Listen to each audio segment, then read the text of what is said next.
I'll just say, doesn't disappoint. Yeah, it's really good. Doing what Disney and Pixar do best. It's racking up a lot of money at the box office, which is rare for them lately because they chose to make basically political agenda their storytelling process, and that has been turning audiences off for about, I'd say, for about the last 5 years, 4 or 5 years.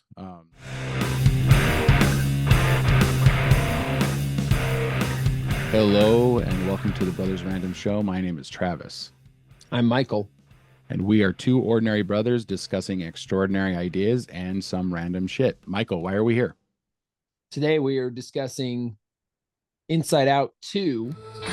It should be nothing but smooth sailing. Hello? I'm anxiety. Where can I put my stuff? A new emotion. Oh, I'm sorry. We wanted to make such a good first impression. What do you mean, we? I'm Envy. Look at your hair. Oh, yeah, not happening. That's on we. On what? It's what you would call the boredom. What's your name, big fella? That's embarrassment. Welcome to headquarters embarrassment. Oh, we're doing a fit. No. Oh, nope, going high. Oh, you got a real sweaty palm there, buddy. Made by Pixar, the Pixar Studios, put out by Disney. I thought that I was a little nervous going into this because I really liked the first one, and I'll just say, doesn't disappoint. Yeah, it's really good.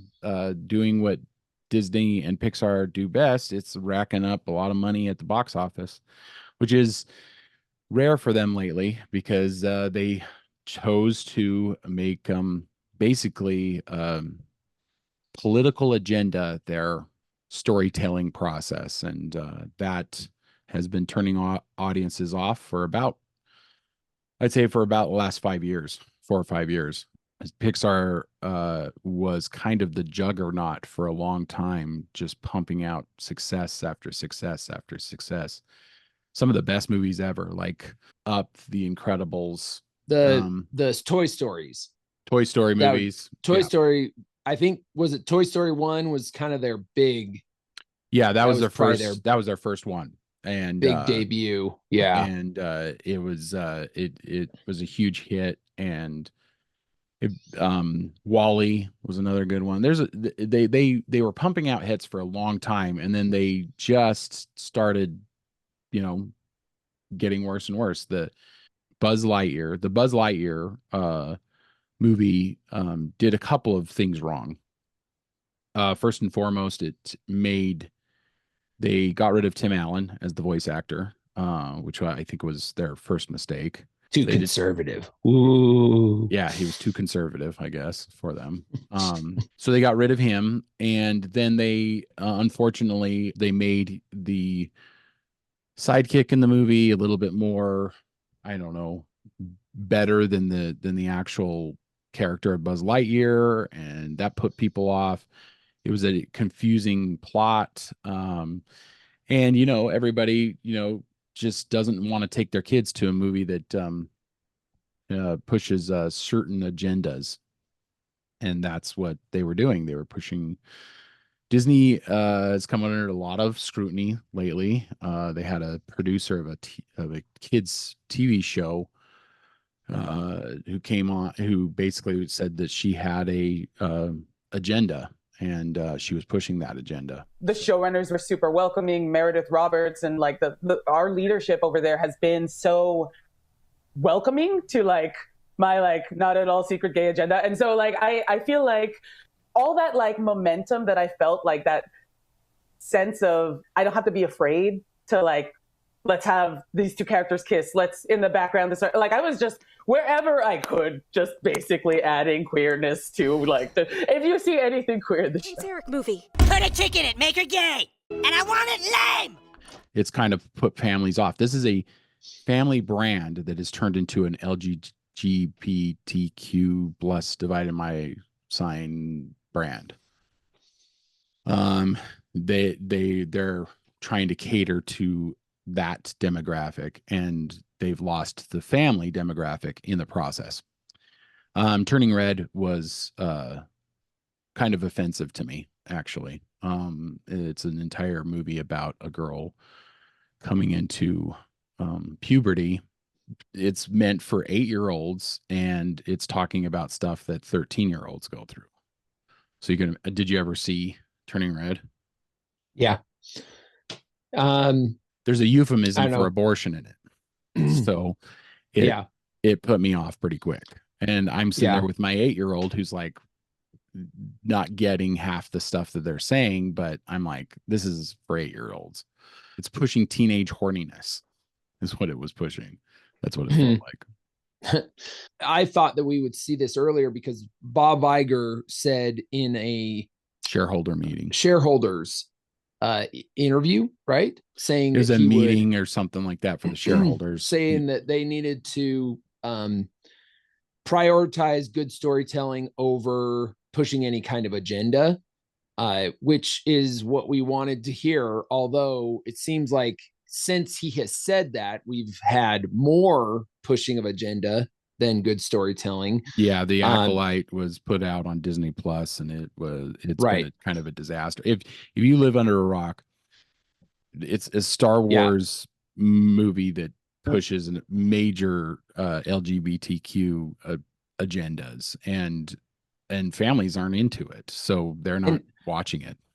And I won't see it. I'm voting with my dollars against that, but I love watching Critical Drinker and Nerdrotic and everybody getting out there and doing their bit on it. I love it.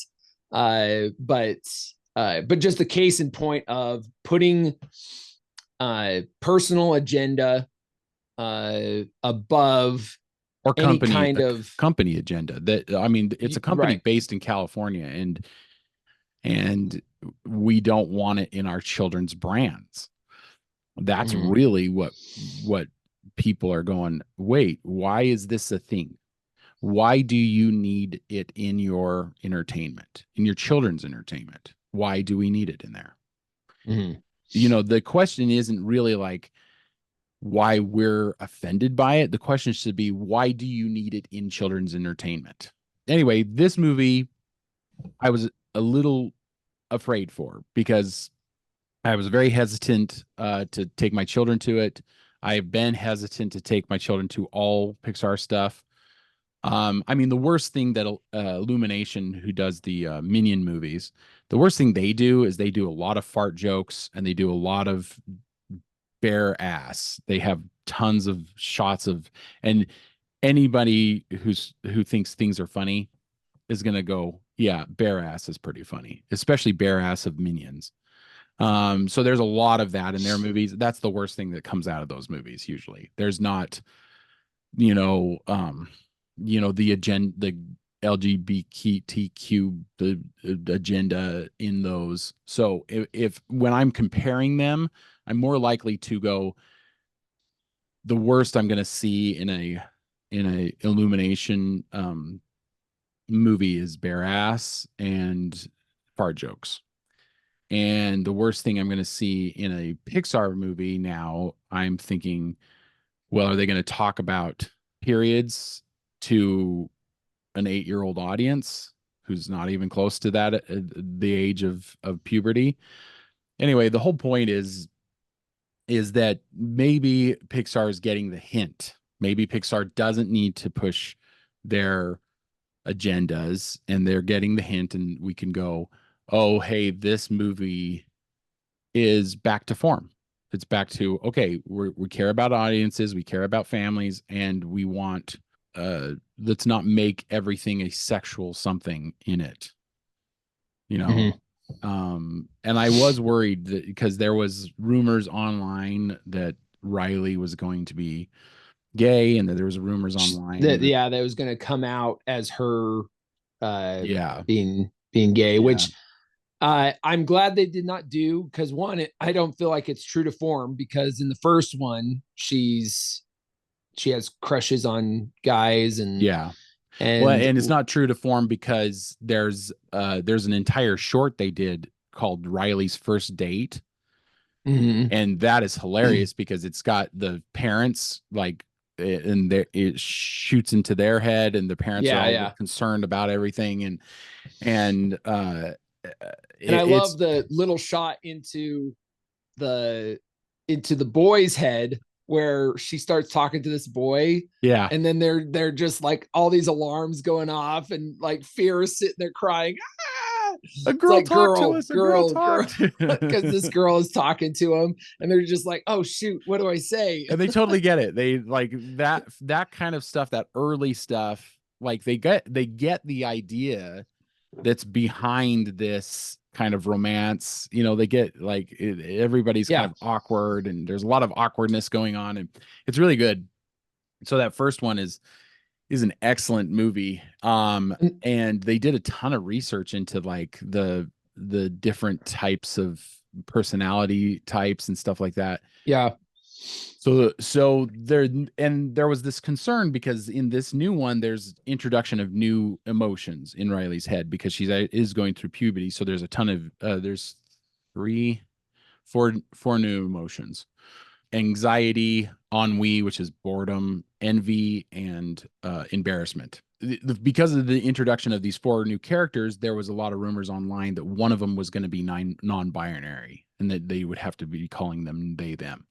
And I think families are kind of over the pronouns thing. They don't want to deal with this pronouns BS anymore. And there was a lot of speculation that was what was happening, I guess. And it does make you wonder if they did have something, if they were going this way with a few of these things, and then post-production. And then post-production changed it. Changed it up, got rid of it. Okay, so I could imagine this happening. Bob Iger's looking at the stock prices just taking a dump. Just going down, because families aren't going out to these things anymore because they don't want to be preached to. They're like, I want a good story. I don't want you to throw your agendas at me. Then South Park does a parody of all this. Yes, the chef was a little confused what you meant by that. Means put a chick in the linguine and make her gay. And I want it lame. It just tears them apart. South Park tears Disney apart. It's in people's minds, okay? If South Park does a parody about it, people are thinking about it. So this is obviously in people's heads. And I can just imagine Bob Iger goes to the people who are running this movie, the directors, the writers, the production team. And he goes, look, if you guys make her non-binary, this new anxiety character, then you better be ready for the windfall that will happen, because I think the production budget is like 200 million. For a production budget for 200 million, they need to make 500 million to make a good profit off of it. Yeah. And he's looking at he's looking at Lightyear, he's looking at Turning Red, he's looking at all these ones that have come out and just been absolute bombs. And he's like, this needs to be a hit. Otherwise the studio's going down. And they go, okay, we're changing it up. And in the last few months of production, I can imagine with an animated film, it's probably not too easy to change some shit up, but it's going to be easier than doing reshoots, because you're in a computer and you don't actually have to go out into the world and find, and reshoot something. They can just adjust. And I would imagine that's what they did. I would imagine that they had this non-binary character. They probably had Riley being gay, and they probably were like, you know what? We need to take this out. Families aren't into this. So yeah, it's definitely possible. That possibility's there. All that aside, I loved the film. Yes. Yeah. Really enjoyed it. Just, yeah. I was there for it. It made me laugh. It made me cry. Like my kids loved it. They sat through it. Yeah. I have one kid that just sometimes is uninterested in sitting through an entire film in the movie theater. But this one, she was good. She stuck sat through it. the whole thing. So, well, and this speaks to young girls. Okay, so if you're unfamiliar with the original is about a young girl who moves, and it's called Inside Out because it's about all the emotions inside her head, and they're all and there's an adventure that goes on because sadness and joy get thrown out of headquarters kind of thing. Yeah. And so they got to work their way back to the headquarters. Okay. That's the first one. The second one is about her going through puberty. And this is the kind of puberty that families are okay with. The kind of puberty that Turning Red was pushing was basically, best way to put it is horn dog puberty. I don't know any other way to put it. I mean, the Turning Red's about a girl who's obsessed with a boy band to the point where it's borderlining inappropriate. This one is about her trying to fit in with a hockey team and at a camp, and she's very insecure, and she's very what do you call it? Well, she's young and she's trying to fit in, so she is going to be going into high school. Yeah. And she's trying to fit in with high schoolers. Yeah. And this is just tough all around, like boys, and it's hard for us to probably relate with girls. I mean, obviously, but I took my whole family to it. My oldest daughter was like, she's like, they nailed it. She's like, this is exactly the way you feel when you go into high school. You're like, I want to hang out with the cool kids. I want to get to know the cool kids. And at the same time, I've got friends who aren't so cool that I'm not sure if I should hang with or if I should abandon, because it also I be switching friend groups? Yeah, kind of thing. Yes, like yes. And this happens. Like the people that you were friends with when you were young and immature, they will not be the same friends.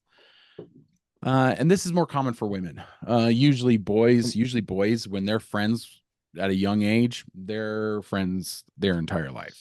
And even boys, sometimes you lose touch with each other and stuff like that. I'm sure it switches up sometimes, but one of the big reveals at the beginning, and it's so funny how they did this, where her and her friends are riding in a car, or her parents are taking them to hockey camp. And she says something about going to high school together. And there's a big kind of twitch that happens between all of them where they're examining facial expressions, and it shows them in each other's heads trying to analyze. It shows all the emotions, trying to analyze like, what the other girl is thinking. What is she thinking? What is this? There's this an eyebrow. The eyebrow came up. Eyebrow went up, and it's super fun. I really was there for it. Is that how it makes you wonder? Is that how women think? Is like, I'm looking at these facial expressions, wondering, because I don't know if men are that analytical about. I don't know. I mean, but you've had plenty of times where you said something and you see a reaction from someone, and you're kind of just like, you're like something, and you're kind of like, something's off. Yeah, it wasn't the reaction here, like, you were trying to get, or something like that. Are they lying to me? Are they? I've had times where where I said something, and then their body language kind of changes, and then it's kind of just like, shoot, did I say the wrong thing? Yeah. Did that put them off? Yeah. Yeah. So there's plenty of that, going on, even men and women, but it was just fun to see them kind of back and forth. And what was crazy is, like, sometimes and this is probably just being younger, is how much they were jumping to all kinds of conclusions of just like the worst possible scenario. Yeah, the worst possible scenario. Yeah. It's like, and that's which it turned out not to be great, because she was basically, it comes out that the two of her friends are going to a different high school, and which is a big deal. Like, they have this little friend group. They love hanging out together and stuff, and their high school, everything is going to change. And that puts her through a ton of emotions, which is understandable, because this is kind of where the 4 new emotions show up. They just kind of crop up. And it's interesting because it's so interesting to see how they play this, because in Riley's head, the 4 original emotions are sitting there like seeing these motions come up, so they're learning about these new emotions as they're happening. It's really interesting. It's interesting how the construction crew shows up and starts tearing everything down. It's like, it, this is puberty, everything getting torn apart, and it's just all it makes brand new. Yeah. Even though I didn't go through female puberty, obviously, you do relate, because you're sitting there going, man, puberty was just brutal, like all around. I think for both sexes, it's super brutal. You do, because there's all these emotions that you're not really dealing with very well, and uncertainty. That's why they have anxiety show up. And for all intents and purposes, anxiety is kind of the antagonist of this movie. Because and like, anxiety means well, she means well, but she's also like just like high strung, and she comes up with all the worst possible solutions. That's what anxiety is. It's essentially fear. Yeah. And they kind of introduce these new characters. I don't think that they were ever planning on making a sequel, and I think the first one is kind of good with standing alone. Yeah. Because you don't never really need see it. anything about these other characters, and they kind of work it in pretty well, and I get it. You weren't planning on making a sequel, and so why would you have these other characters of anxiety or envy, embarrassment embarrassment in their heads when you show the adults when it goes into the adults heads they're not there. They're not there. Which they work it in. They kind of explain why that is. My overall thoughts is that I was pleasantly surprised. I had almost no expectations going in. I felt I was hesitant because of Pixar's recent past and Disney's recent past.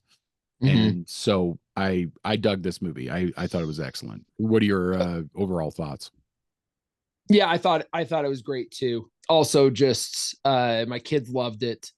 It felt, I think this one ended up being longer than the first one, but I actually felt like it moved quicker. One thing I think that helped with that is, in the first one, you get mostly just joy and sadness, and their interactions together.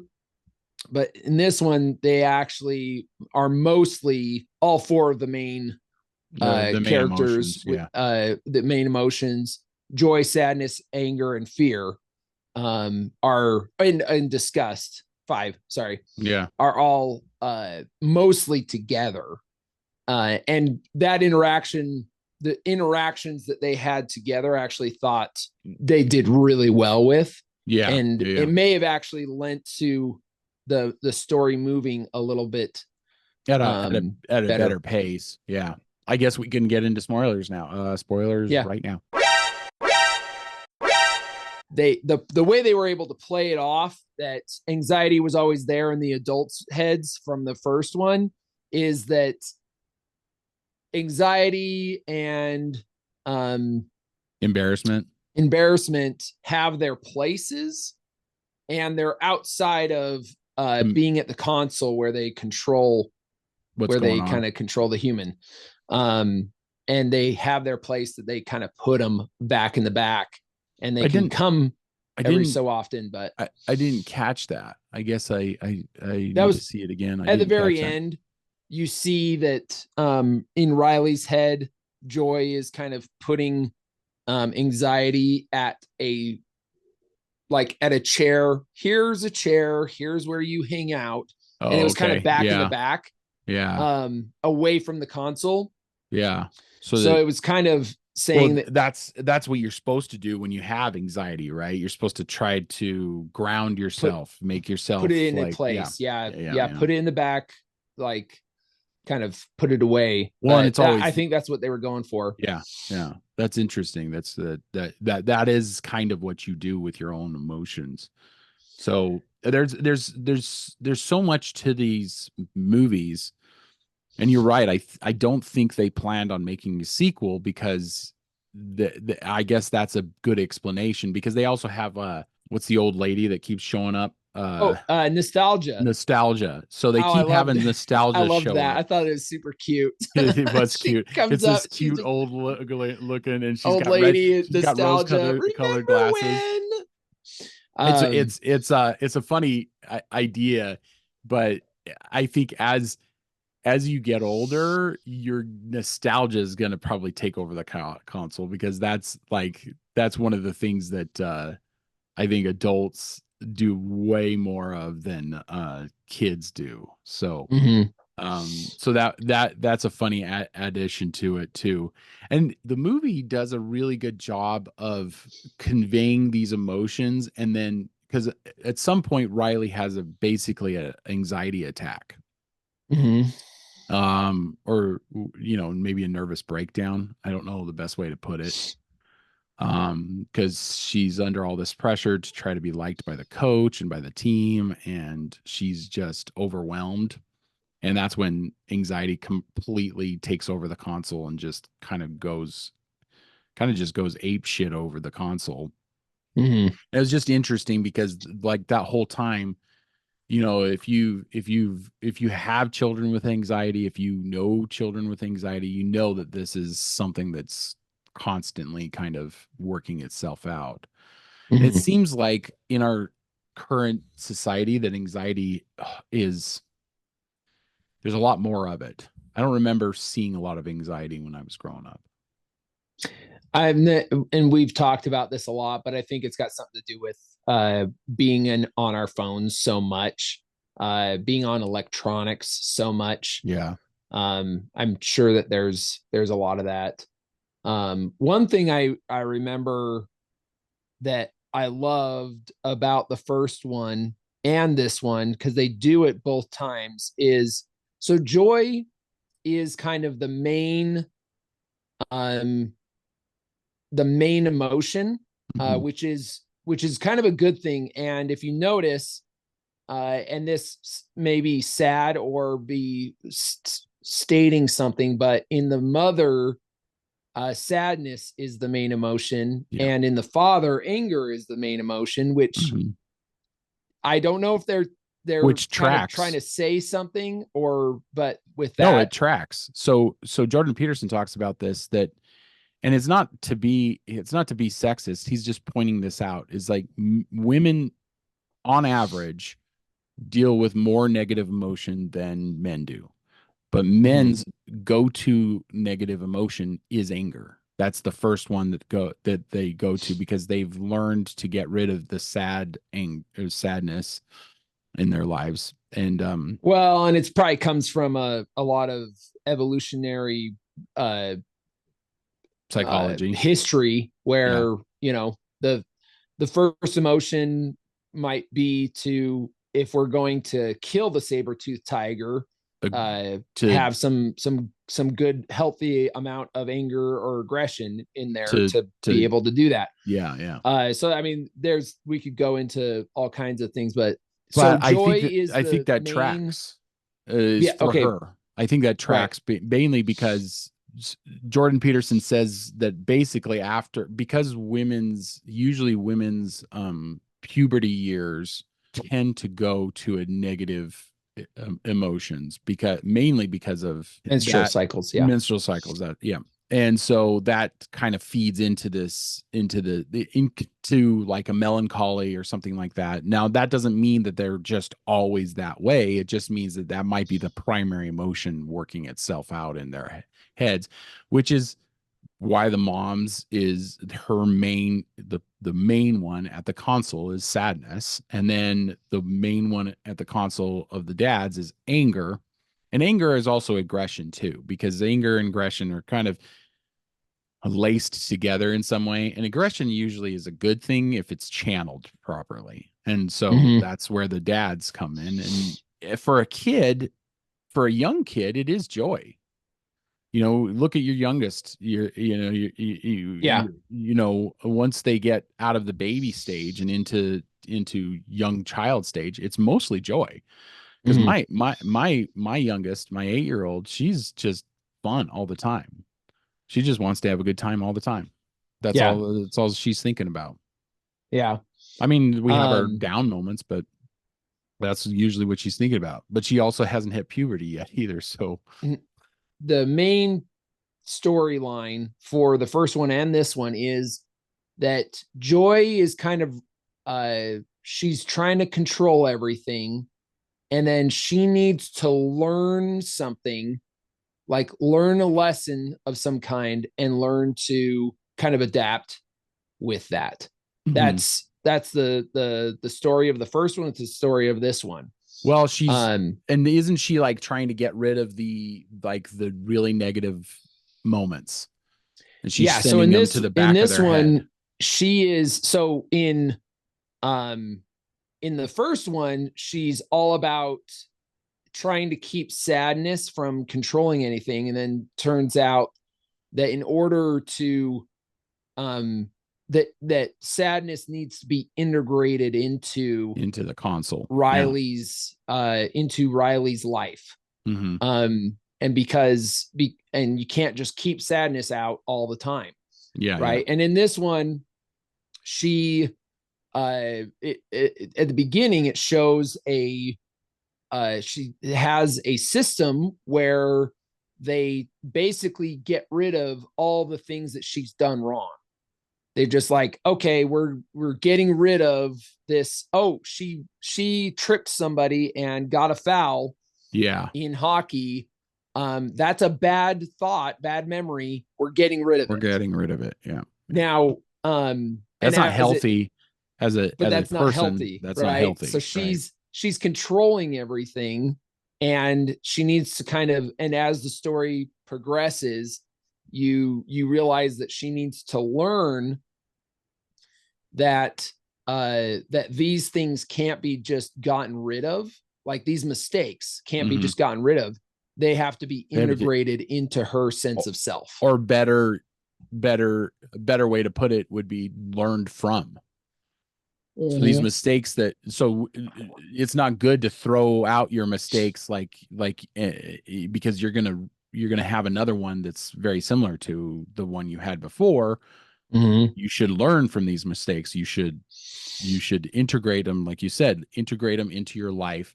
And I think that's what pretty much this one's about. And what makes it interesting really is that Joy is learning to integrate the negative emotions into the rest of the console. Right. So they get anxiety, and they kind of put anxiety in her place, and they put embarrassment, because embarrassment and anxiety and probably even boredom are things that you need to get beyond. You need to further yourself as a human being, to work past all those things. Because if we all gave into our anxiety, we'd never, ever, ever get anything done. So what did you think? And so in this, they kind of introduce kind of a new thing in this one, and as the true sense of self in this one that they introduce, and it's kind of this. It's like that big, It's a ball of it's kind of interwoven, and it's shiny. It's got they're like down in her deep subconscious. Yeah, it's core beliefs. Core beliefs. Yeah, it's like core beliefs that go up into her true sense of self. It's introduced into this one, and much like the memories from the first one are introduced. It's very similar. Yeah, right. Core memories. So it's kind of the core memories. Well, and your true sense of self has core memories that are with it, which is probably why it's like a ball of yarn. It kind of looks like a ball of yarn all kind of working its way. So your true sense of self, your true beliefs, those Joy, I think, realizes that those can change, because as you grow as a human being, your beliefs change. I mean, Yeah. look at us, for example. Audience, if you're not familiar, Michael and I grew up on a polygamous Mormon compound, and both of us have changed our belief system towards that because neither one of us are part of that group, that religion anymore. cult, whatever you want to call it. But the whole point is that you are, as a human beings aren't stuck the way they are. In fact, I think you're less of a human being if you stay the way you are all the time. You have to be molded and changed. And what you would hope is that you're changing for the better, right? Yeah. I would say that there's forces at work in our society that want to change people for the worst.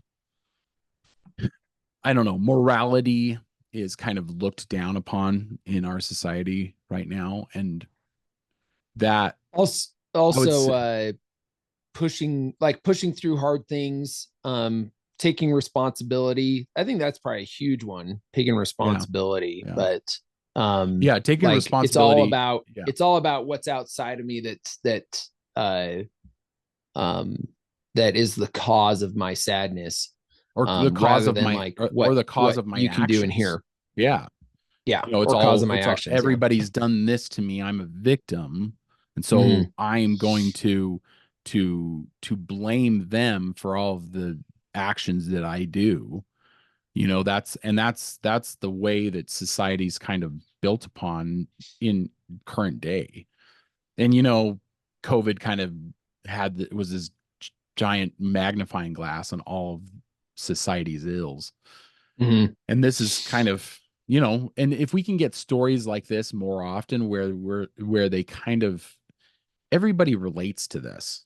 That's what's so great about these two movies is there's moments in this that everybody relates to, like the chasm of sarcasm. Yeah. I thought that was so clever, where they're trying to yell across this chasm that's inside Riley's head, and it's called the sarcasm. And every time they yell to other characters on the other side, it sounds like it comes across as sarcastic. Boy, are we so lucky we ran into you guys. Boy, are we so lucky we ran into you guys. Wow, those guys are jerks. Wow, those guys are jerks. It was so funny. I was just dying that whole. Yeah. I was pleasantly surprised by that. And like in the first one, it was like the train of thought, and your train of thought gets derailed, so it's always getting derailed in the first one, right. And stuff like that. They always kind of are playing with some of these euphemisms and stuff that are in your head. Yeah. And so it's a clever movie. So anyway, I wanted to just ask you about your thoughts on them introducing this kind of ball that's this sense of self. Anyway, they introduce it in this one, and I liked it. It seemed like there was, beyond all of the emotions that we follow in this story, there's something kind of higher, which is just that sense of self. People and like their emotions, they're malleable. So they're never kind of staying the same. They're kind of changing. Maybe my, what do you call it? Your ethics. Maybe your ethics don't change. Like you still have ethics. Like I don't steal, and I try my utmost best to never lie. Those are moral ethics. And I think those things don't change, but over time, your like religion changes, your belief in, the afterlife or whatever, those will change. I think there's certain things that change a lot, and then there's other things that don't. Because you still have your morals, right? You still have those base morality or base ethics. that you live your life by. I think It's beyond our emotions, who you deep down think you are is going to hold more sway of like what it is that you do than your emotions. It's something beyond your emotions. And that's, I think, what they're kind of pointing to is that it's something your identity of self is something above and beyond your emotions. And that's something that you can't always trust your emotions, right? I would like them to do something along those lines in maybe the next movie or something. You can't really always trust your emotions because your emotions are sometimes wrong. So that's where, okay, back to the chasm of sarcasm. If you have somebody being really sarcastic to you and they meant it in a sarcastic way, but you took it in a really negative way, then that's a false emotion.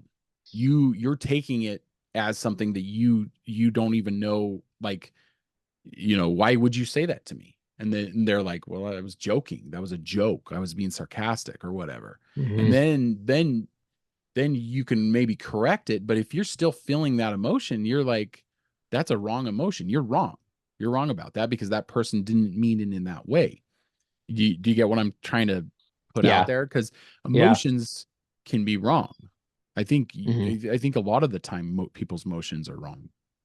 Yeah. And people who rely on their emotions too deeply instead of the facts that are going on, the facts of the matter that you're in, like something that you can grab or see or touch, those maybe relying on your senses more than your emotions is a better way to go about life.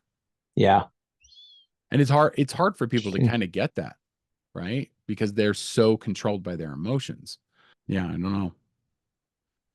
There's one scene that I really wanted to run by, like talk to you about. So there's the scene where they're in this tent and there's a bunch of cubicles in the tent and they're trying to projections. They're trying to figure out, like, anxiety's got all these projections working on what worst case scenarios. What could really happen here? And they're all like, you could really have an anxiety negative. attack and die in front of all your friends.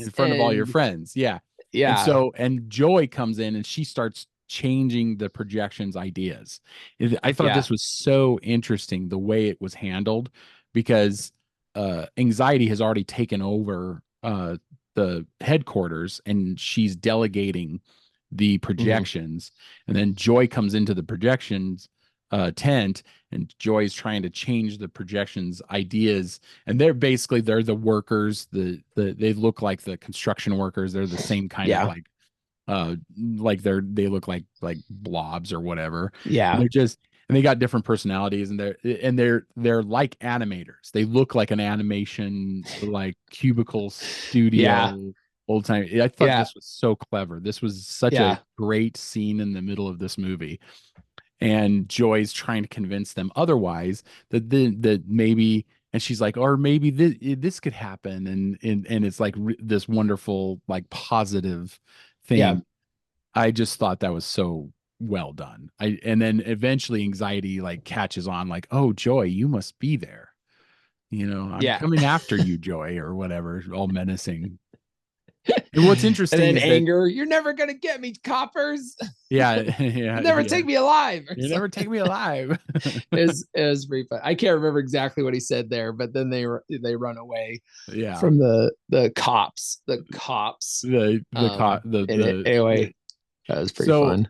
What's great about this movie is that there is an antagonist, even though the antagonist is well-meaning, and I wouldn't even say even an evil, like not even evil. But you and I have talked about this before, where some of the things that are missing in our movies nowadays is having a good villain. Now, I wouldn't necessarily say that anxiety was a villain, but she is an antagonist. She's against Joy, and Joy. And she does do nefarious things. She, like, puts Joy and all the five original emotions, yeah. puts them in a jar and sends them to the vault. So there's that. And I don't necessarily, like, not a lot of people are going to look at her as a villain, but I think that you could claim her as a villain in this. That's kind of the point. It's a villain emotion that takes over everything and actually starts making everything worse. Yes. And then it's kind of Joy and anxiety like trying to come together and find this like happy medium, and her to be able to kind of build a new sense of self. I mean, it's all just kind of growing pains, right? Pretty much. That they're expressing throughout this film. Yeah. And that's what it's about, right? It's about these. That's what the original was about too. Exactly. And so, and a lot of it is the anxiety, kind of like in the first one, sadness and joy kind of had to come to this understanding. And ultimately it's about Joy learning something that she needs to give up a little bit more. She needs to learn something so that she's not able to control everything. And she needs to be able to kind of give up and learn something to make Riley a better rounded person. Mm-hmm. And that's the point of the first one. That's the point of this one.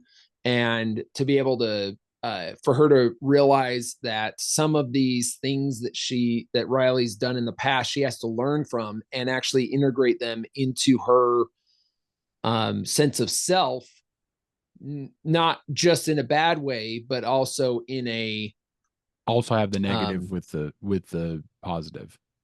Right. And I felt like it was kind of saying, learn from your mistakes. Yeah. You have to learn from your mistakes. You can't just hide your mistakes. You have to learn from them. Otherwise, you just do the mistakes again, which she ends up in the penalty box again in hockey. Kind of pointing out there that she hadn't, learned from her mistakes. So, anyway, I thought that was it was just kind of all around well done. Do you think this is a course correction for Disney? Do you think they're going to learn from this and learn that this is the kind of storytelling we want? We don't want all this political bullshit. Honestly, I think it's going to depend on who gets given the reins on a film or a series. I don't know. I can't remember the girl's name that did The Acolyte. Leslie Headland is notoriously known as Harvey Weinstein's personal assistant through the years where he was raping women. So she was a pretty much a groomer. Who's to say? I mean, maybe if there's smoke, there's fire. But my point being is just that it probably is just going to depend on who's doing the film, put in charge. Who's in charge? Yeah. What agenda are they going to want to put through on their TV show, movie? Hopefully we see Disney start to learn their lesson on this kind of stuff. Hey, boys and girls, let's not just make something that is just trying to push your agenda, but let's make something that will touch audiences and make money. Yeah, well, and this is so kind of indicative of what's happening. So the sequel to Inside Out 2 has currently, according to this, 16 hours ago, made 285 domestically and 512 million worldwide. So 285 million domestically is nothing to scoff at all. That's a lot of money. This is going to be a big hit. Again, it's going to be a big hit again, because I think Disney is kind of going, maybe there's something here. Maybe we need to get back to a family brand and not a political brand. Maybe we need to get rid of the politics in our storytelling. Yeah. Hopefully that's the lesson that gets learned. I will see. I don't know. I don't foresee the woke agenda, the cult of woke backing off. In fact, even on this film, there's been a lot of pushback saying that it wasn't enough support for the LGBTQ plus community. It wasn't enough. It should have been outright supporting the community. Which, I mean, I guess the way that looks is making Riley gay, or putting in some same-sex couples in it or something. I guess throwing in some pronouns. I don't know. A lot of the people who work on these films, it seems like they don't have children, because if you have children, that that's not a thing in their purview. Their sexuality isn't a thing. Until they hit puberty, it's just not. And are you making movies for people over puberty? Or are you making movies for people that are before puberty? So what are you doing? That's what Disney needs to decide, because it used to make them for families. Well, families usually involve children that are under the puberty bar, and so why are you making movies about puberty that a little child cannot relate to? Or just if you're pandering to families, there's a good chance that they're heterosexual. Works with the biology. Yeah. It's a good not point. Always. There's a lot of adoption. There's a lot stuff of like adoption. That. But if we're just going through the statistics, I guess if you're making kids shows, good chance their parents are straight. Well, and here's another aspect to it. Do you need all things in all movies? No, they don't. No. A movie is a snippet of time. And you get, as a filmmaker, you get to decide on what that snippet is. You do not need to put everything in it. You do not need to put, that's this whole DEI thing. That's what they're trying to do, is they're trying to appease the DEI gods, and it's, and what it does is it ruins storytelling, because then you need everything in it. We need to represent a guy in a wheelchair. We need to represent a blind girl. We need to represent the transgender teen or whatever. We need to represent all these things. It's like, no, we don't. We can focus in on just a good story. I mean, support this film so that hopefully they learn their lesson on this one and keep putting stuff out like this. Yeah, we definitely need to support better movies. Check us out on social media, Apple and Spotify. Just look for The Sword in the Skull. Tell us what you think in the comments. We appreciate any kind of respectful discussion. In the meantime, keep reading, keep listening, keep watching, learn more. We'll see you, brother. See ya.